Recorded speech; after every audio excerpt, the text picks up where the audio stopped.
Hi hello ನಮಸ್ಕಾರ ಸ್ನೇಹಿತರೆ, ನನ್ನ ಕಲಿಕೆ ಯೂಟ್ಯೂಬ್ ಚಾನಲ್ಗೆ ಸ್ವಾಗತ.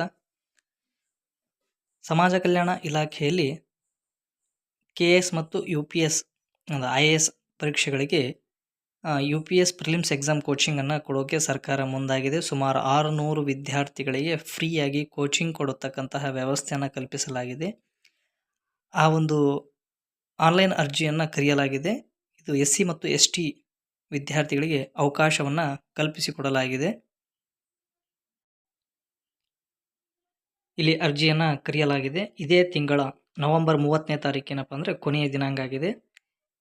ಈ ಅರ್ಜಿ ಸಲ್ಲಿಸೋದು ಹೇಗೆ ಎಂಬುದನ್ನು ಈ ವಿಡಿಯೋದ ಮುಖಾಂತರ ತಿಳ್ಕೊಳ್ಳೋಣ. ಅದಕ್ಕಿಂತ ಮುಂಚೆ ನನ್ನ ಕಲಿಕೆ ಯೂಟ್ಯೂಬ್ ಚಾನಲನ್ನು ದಯವಿಟ್ಟು ಸಬ್ಸ್ಕ್ರೈಬ್ ಮಾಡಿ, ಶೇರ್ ಮಾಡಿ ಹಾಗೂ ಲೈಕ್ ಮಾಡಿ. ಮೊದಲಿಗೆ ನಿಮಗೆ ಅಕಸ್ಮಾತ್ ಈ ಲಿಂಕ್ ಏನಾದರೂ ಬೇಕಪ್ಪ ಅಂದರೆ ನನ್ನ ಚಾನಲನ್ನು ಡಿಸ್ಕ್ರಿಪ್ಷನ್ನಲ್ಲಿ ಇದರ ಲಿಂಕನ್ನು ಹಾಕಿರ್ತೀನಿ. ಅದರ ಮುಖಾಂತರ ನೀವು ಅರ್ಜಿಯನ್ನು ಸಲ್ಲಿಸಬಹುದು.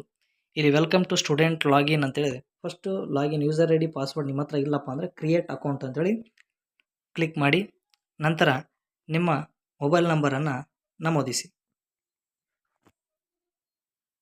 ಅದಾದ ನಂತರ ಸೆಂಡ್ OTP ಅನ್ನೋ ಆಪ್ಷನನ್ನು ಕ್ಲಿಕ್ ಮಾಡಿ,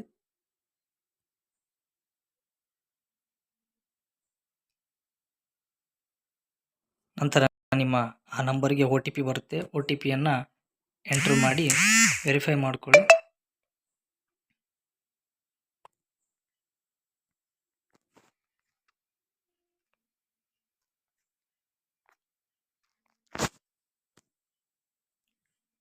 ವೆರಿಫೈ ಮಾಡ್ಕೊಂಡ ನಂತರ ನಿಮ್ಮ SSLC ರೋಲ್ ನಂಬರನ್ನು ಹಾಕಿ, ನಂಬರ್, ಫುಲ್ ನೇಮ್, SSLC ಹಾಲ್ ಟಿಕೆಟ್ನಲ್ಲಿ ಹೇಗಿದೆ ಆ ಥರದ ನಂಬರ್, ಹಾಗೆ ಇಮೇಲ್ ವಿಳಾಸವನ್ನು ಹಾಕಿ, ನಂತರ ನಿಮ್ಮ ಆಧಾರ್ ನಂಬರನ್ನು ನಮೂದಿಸಿ. ಇಲ್ಲಿ ನಿಮ್ಮ ಆಧಾರ್ ನಂಬರನ್ನು ನಮೂದಿಸಿ. ಹಾಗೆ ಇಲ್ಲಿ ನಿಮ್ಮ ಪಾಸ್ವರ್ಡ್ ಯಾವ ಥರ ಇರಬೇಕಪ್ಪ ಅಂತಂದರೆ, ನೀವು ಇಲ್ಲಿ ಯಾವುದಾದ್ರೂ, ಈಗ ನಿಮ್ಮ ಹೆಸರು ರಮೇಶ್ ಅಂತ ಇದೆಯಪ್ಪ ಅಂತಂದರೆ ಟೈಪ್ ಮಾಡಬೇಕು, ರಮೇಶ್ @ ನಿಮ್ಮ ಡೇಟ್ ಆಫ್ ಬರ್ತ್ ಲಾಸ್ಟ್ ಏನಿದೆ 98 ಅಥವಾ 97 ಏನಿದೆ ಅದನ್ನು ಯಾವುದಾದ್ರೂ ಒಂದು ಇಟ್ಕೊಳ್ಳಿ. ಈ ಥರ ಇಡಬೇಕು. ಇದನ್ನು ನ್ಯೂ ಪಾಸ್ವರ್ಡ್ ಅನ್ ಟೈಮ್ ಕನ್ಫರ್ಮ್ ಪಾಸ್ವರ್ಡ್, ಅಲ್ಲಿ ಏನು ಬರೆದಿರ್ತೀರ ಅದೇ ಪಾಸ್ವರ್ಡನ್ನು ಟೈಪ್ ಮಾಡಿ ಇಲ್ಲಿ, ಮತ್ತು ಅದನ್ನೇ ರಿಪೀಟ್ ಪಾಸ್ವರ್ಡನ್ನು ಎಡಿಟ್ ಹಾಕಿ ಕ್ರಿಯೇಟ್ ಅನ್ನೋ ಆಪ್ಷನನ್ನು ಕೊಡಿ. ನಂತರ ಇಲ್ಲಿ ಮತ್ತೆ ನಿಮಗೆ ಹೊಸ ಪೇಜಿಗೆ ಪುನಃ ಅದೇ ಪೇಜಿಗೆ ನಿಮ್ಮ ಲಾಗಿನ್ ಪೇಜಿಗೆ ಹೋಗಬೇಕು. ನಂತರ ನಿಮಗೆ ಈ ಥರ ಆಪ್ಷನ್ ಕಾಣುತ್ತೆ. ನೀವಿಲ್ಲಿ ನಿಮ್ಮ ಯೂಸರ್ ಐ ಡಿ ಅಂದರೆ ನೀವು ಅಕೌಂಟ್ ಕ್ರಿಯೇಟ್ ಮಾಡಿದ ತಕ್ಷಣ ನಿಮಗೊಂದು ನಂಬರ್ ಬಂದಿರುತ್ತೆ. ಆ ನಂಬರನ್ನು ನಮೂದಿಸಬೇಕು. ಹಾಗೆ ನಿಮ್ಮ ಪಾಸ್ವರ್ಡನ್ನು ಇಲ್ಲಿ ಹಾಕಬೇಕಾಗುತ್ತೆ.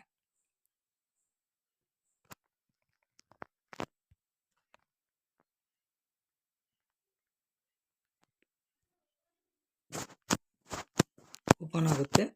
ಓಪನ್ ಆದ ನಂತರ ನಿಮಗೆ ಇಷ್ಟು ಸ್ಟೆಪ್ಸ್ ಇದೆ: application, CET number and institute choice, institute admission letter. ಇಲ್ಲಿ ಕ್ಲಿಕ್ ಅನ್ನೋ ಆಪ್ಷನನ್ನು ಕ್ಲಿಕ್ ಮಾಡಿ, ನಂತರ ನಿಮ್ಮ ID ನಂಬರನ್ನು ಹಾಕಿ, ಕ್ಯಾಸ್ಟ್ ಇನ್ಕಮ್, ಹಾಗೆ ಕ್ಯಾಟಗರಿ ಆಟೋಮೆಟಿಕ್ಕಾಗಿ ಫೆಂಚ್ ಆಗುತ್ತೆ.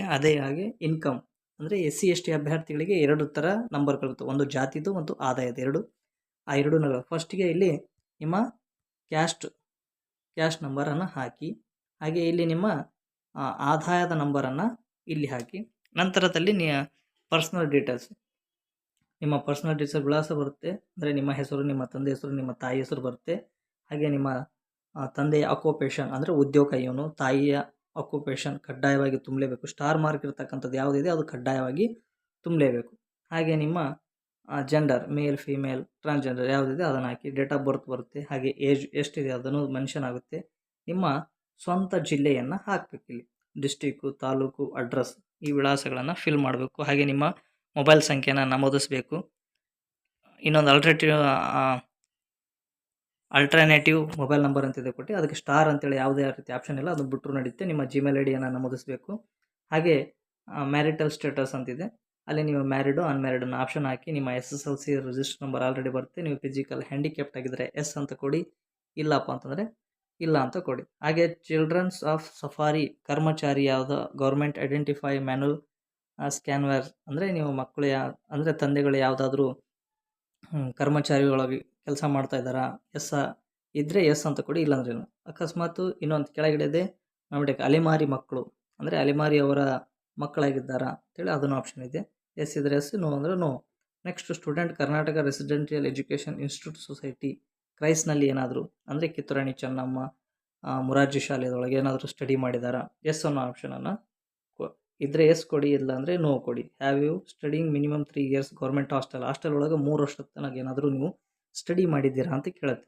ಎಸ್ ಅಂದರೆ ಎಸ್ ಅಂತಾಗಿ 3 ವರ್ಷ ಕಂಟಿನ್ಯೂ ಆಗಿ, ಮತ್ತು ಅದರೊಳಗೆ ಎಸ್ ಅಂತ ಕೊಟ್ಟರೆ ಅದರೊಳಗೆ SC ಹಾಸ್ಟೆಲೋ ST ಹಾಸ್ಟೆಲೋ ಅದನ್ನು ನಮೂದಿಸಬೇಕಾಗುತ್ತೆ. ನೆಕ್ಸ್ಟು ಇಲ್ಲಿ ಕೋರ್ಸ್ ಸೆಲೆಕ್ಷನ್ ಟ್ರೈನಿಂಗ್ UPSCನೇ ಇದೆ ಪ್ರಸ್ತುತ. SCಗೆ 400, STಗೆ 200 ಸೀಟುಗಳು. ಇಲ್ಲಿ ನಿಮ್ಮ ಡಿಗ್ರಿ ಡೀಟೇಲ್ಸನ್ನು ತುಂಬಬೇಕಾಗುತ್ತೆ. ಇಲ್ಲಿ ಕಾಲೇಜ್ ಆರ್ ಯೂನಿವರ್ಸಿಟಿ ಬೋರ್ಡ್, ನೀವು ಯಾವ ಯೂನಿವರ್ಸಿಟಿಯಲ್ಲಿ ಸ್ಟಡಿ ಮಾಡಿದ್ದೀರಾ ಅಥವಾ ಕಾಲೇಜ್ ನೇಮ್ ಆದರೂ ಬರಿಬೋದು ಅಥವಾ ಯೂನಿವರ್ಸಿಟಿ ಹೆಸರಾದರೂ ಬರಿಬೋದು. ಹಾಗೆ ನಿಮ್ಮ ನೇಮ್ ಆಫ್ ದ ಡಿಗ್ರಿ, ನೀವು ಯಾವ ಡಿಗ್ರಿಯನ್ನು ಪಡ್ಕೊಂಡಿದ್ದೀರಾ. ಇಲ್ಲಿ BA, BABL, BA LLB, BMS, BAS, BBA, BBM, BCA, BCom, B.Ed ಎಲ್ಲ ಆಪ್ಷನ್ಗಳು ಇದ್ದಾವೆ. ಹಾಗೆ ಇಯರ್ ಆಫ್ ಪಾಸಿಂಗ್, ನಿಮ್ಮದು ಯಾವ ವರ್ಷ ನೀವು ಪಾಸ್ ಆಗಿದ್ದೀರಾ. ಅಪ್ ಟು ನಿಮಗೆ 1995ಇಂದ ಇಲ್ಲಿವರೆಗಿದೆ, ಅವರೆಲ್ಲರೂ ಅವಕಾಶ ಮಾಡ್ಬೋದು. ಇಲ್ಲಿ 2 ಆಪ್ಷನ್ ಕೊಟ್ಟಿದ್ದು, ಒಂದೊಂದು ಪರ್ಸೆಂಟೇಜ್, ಒಂದು CGPI ಅಂತೇಳಿ. ಪರ್ಸೆಂಟೇಜ್ ಲೆಕ್ಕದಲ್ಲಿ ಇತ್ತಂದರೆ ಪರ್ಸೆಂಟೇಜ್ ಆಪ್ಷನ್ ತೊಗೊಳ್ಳಿ. ಇಲ್ಲಿ ಮ್ಯಾಕ್ಸಿಮಮ್ ಮಾರ್ಕ್ಸ್, ಮ್ಯಾಕ್ಸಿಮಮ್ ಅಪ್ನಾಡ್ ಅಂದರೆ ನಿಮಗೆ ಕಡ್ಡಾಯವಾಗಿ ಎಷ್ಟು ಅಂಕಗಳಿಗೆ ಅಂದರೆ 3600ಕ್ಕೂ ಡಿಗ್ರಿ ಇತ್ತಪ್ಪ ಅಂದರೆ ಅದರೊಳಗೆ ನೀವು 2600 ಅಂಕಗಳೇನಾದ್ರು ತೊಗೊಂಡಿದ್ರೆ ಅದನ್ನು ಮೆನ್ಷನ್ ಮಾಡಿ. ಅಂದರೆ ನೇರವಾಗಿ ಇಲ್ಲಿ 3600ಕ್ಕೆ ನೀವಿಲ್ಲಿ 2042 ಅಂಕಗಳನ್ನು ತೆಗೆದುಕೊಂಡಿನಪ್ಪ ಅಂತಂದರೆ ಆಟೋಮೆಟಿಕ್ಕಾಗಿ ಇಲ್ಲಿ ಏನಾಗುತ್ತೆ, ಪರ್ಸೆಂಟೇಜ್ ಫ್ಯಾನ್ಚ್ ಆಗುತ್ತೆ. ಹಾಗೆ ನಿಮ್ಮ ಬ್ಯಾಂಕ್ ಡೀಟೇಲ್ಸನ್ನು ಕೇಳಿದ್ದಾರೆ. ಆಧಾರ್ ಸೀಟ್ ಕಂಪಲ್ಸರಿಯಾಗಿ ನಿಮ್ಮ ಬ್ಯಾಂಕ್ ಖಾತೆಗೆ NPCI ಆಗಿರಬೇಕು. ಫಸ್ಟಿಗೆ ನಿಮ್ಮ ಬ್ಯಾಂಕನ್ನು ಸೆಲೆಕ್ಟ್ ಮಾಡಿ, ಹೌದಾ, ಯಾವ ಬ್ಯಾಂಕ್ ಇದೆ. SBI ಇದ್ದರೆ SBI ತೊಗೊಳ್ಳಿ, ಬ್ರ್ಯಾಂಚ್ ಡಿಸ್ಟಿಕ್ ಹಾಕಿ, ಹೌದಾ. ಇಲ್ಲಿ first state bank of India ಅಂತ ತೊಗೊಂಡ್ರೆ ಆಟೋಮೆಟಿಕ್ಕಾಗಿ ಡಿಸ್ಟಿಕ್ ಬರುತ್ತೆ. ಡಿಸ್ಟಿಕ್ ತೊಗೊಳ್ಳಿ. ಡಿಸ್ಟಿಕ್ ತೊಗೊಂಡು ನಂತರ ನಿಮ್ಮ ಬ್ರ್ಯಾಂಚನ್ನು ಸೆಲೆಕ್ಟ್ ಮಾಡಿ.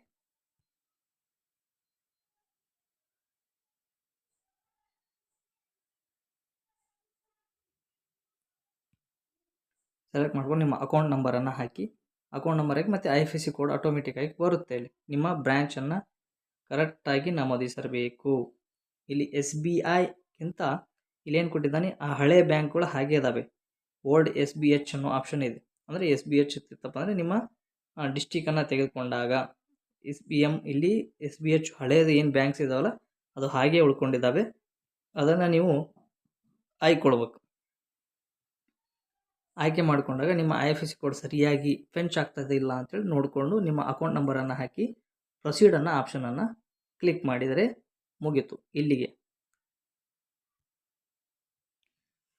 ನಂತರದಲ್ಲಿ ನಿಮ್ಮ ಫೋಟೋ ಮತ್ತು ಸಿಗ್ನೇಚರ್ ಅಪ್ಲೋಡ್ ಮಾಡೋದು ಬರುತ್ತೆ. ಅದನ್ನು ಫಿಲ್ ಮಾಡಿ ಓಕೆ ಮಾಡಿದರೆ ಆಗೋತು. ನೆಕ್ಸ್ಟ್ ನಿಮ್ಮ ಪ್ರೊಸೆಸ್ ಏನಿರುತ್ತಪ್ಪ ಅಂತಂದರೆ CET ಎಕ್ಸಾಮ್ ಬರೀಬೇಕು. ಆಮೇಲೆ ಇನ್ಸ್ಟಿಟ್ಯೂಟ್ ಈ CET ಎಕ್ಸಾಮ್ ಬಂದು ರಿಸಲ್ಟ್ ಬಂದ ನಂತರ ಇನ್ಸ್ಟಿಟ್ಯೂಟ್ ಚಾಯ್ಸ್ ಬರುತ್ತೆ. ಆಮೇಲೆ ಇನ್ಸ್ಟಿಟ್ಯೂಟ್ ಅಲೋಕೇಶನ್ ಅಡ್ಮಿಷನ್ ಲೆಟರ್ ಇವಷ್ಟು ಏನಪ್ಪ ಅಂದರೆ ಈ ಥರವಾಗಿ ಫಿಲ್ ಆಗುತ್ತೆ. ಈ ವಿಡಿಯೋ ನಿಮಗೆ ಇಷ್ಟ ಆಗಿತ್ತಪ್ಪ ಅಂದರೆ ದಯವಿಟ್ಟು ಲೈಕ್, ಶೇರ್ ಮಾಡಿ ಹಾಗೂ ಸಬ್ಸ್ಕ್ರೈಬ್ ಮಾಡೋದನ್ನು ದಯವಿಟ್ಟು ಮರೆಯಬೇಡಿ. ಇನ್ನು ಈ ಥರ ಹೆಚ್ಚಿನ ವಿಡಿಯೋಗಳನ್ನು ಶೇರ್ ಮಾಡಲು ಅನುಕೂಲವಾಗುತ್ತೆ. ಧನ್ಯವಾದಗಳು.